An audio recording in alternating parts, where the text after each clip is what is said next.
Now we're going to jump into the Israeli embassy shooting. So we're going to watch a video on that. If I've heard correctly, it was a couple who was about to get married who had to go through this. But let's jump right into it. As we come on the air, we do want to take you out to the nation's capital, giving you a live look at the U.S. Capitol here at 557 on the East Coast. We are keeping a close eye inside of the chambers as this Thursday morning, legislators, they are debating and discussing President Donald Trump's big, beautiful bill. Our content partners do tell us that a vote should be coming shortly. So once that gets underway, we will share that with you here on Live Now from Fox. As we are in the nation's capital, I do want to transition to another live look. This is the latest crime scene as investigations do continue this morning after the deadly shooting of two Israeli embassy staffers last night at the nation's capital. The victims were leaving an event held by the American Jewish Committee. We do have the latest photos of those victims. Metropolitan Police. Yeah. Nice couple. Jesus. Sad they had to lose their life. It's always sad, but let's keep going. Police department officials identifying the suspect as 30-year-old Elias Rodriguez of Chicago. Fox News' Gary Baumgarten joining us now to report on the latest. Tolerate anti-Semitism.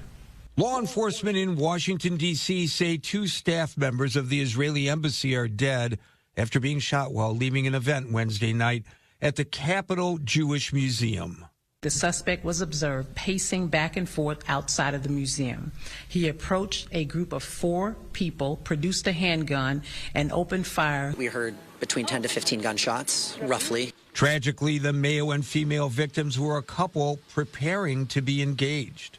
The young man purchased a ring this week with the intention of proposing to his girlfriend. After the attack, witnesses in the museum saw a man run in before tensions flared. The security guard happened to let this guy in. I guess they were thinking that he was a victim. He was in shock.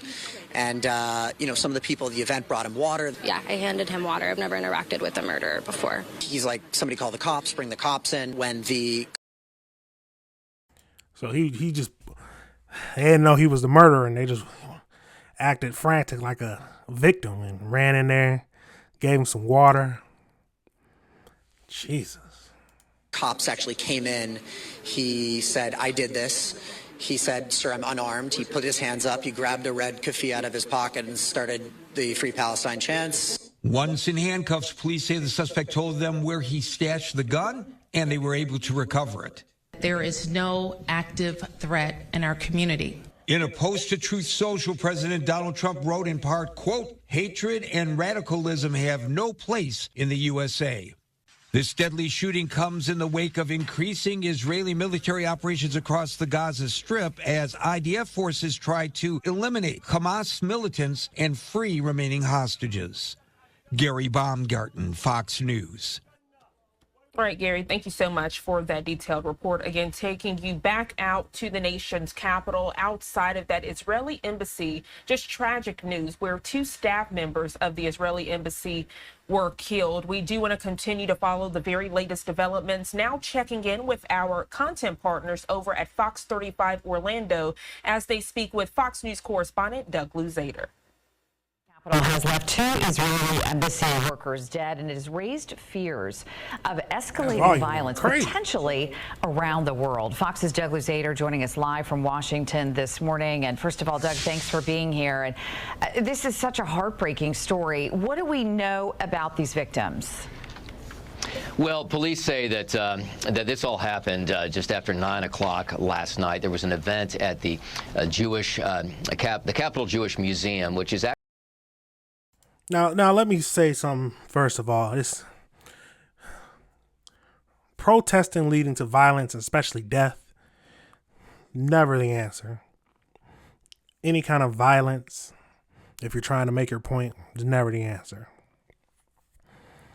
Needs to be locked up for life, thrown away the key.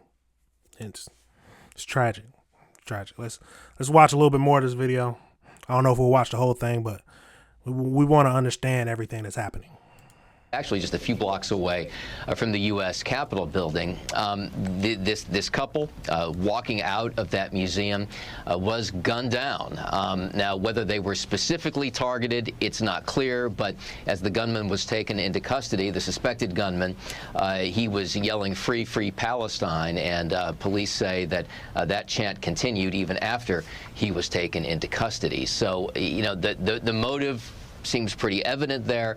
Whether these individuals themselves were specifically targeted beyond their association, that the fact that they were coming out of this museum isn't entirely clear. We're still in early stages here, but just given what's going on right now with Israel and Gaza and the protests we've seen, the anti-Israel protests we've seen around the country, this obviously is getting a lot of attention around the globe. And what we're hearing from Israel right now is that they're stepping up security at their facilities around the world in response to what happened here in Washington last night. Yeah, just a young couple, heartbreaking to see their photos. We understand that apparently they were about to get engaged, so we do understand that they were a couple.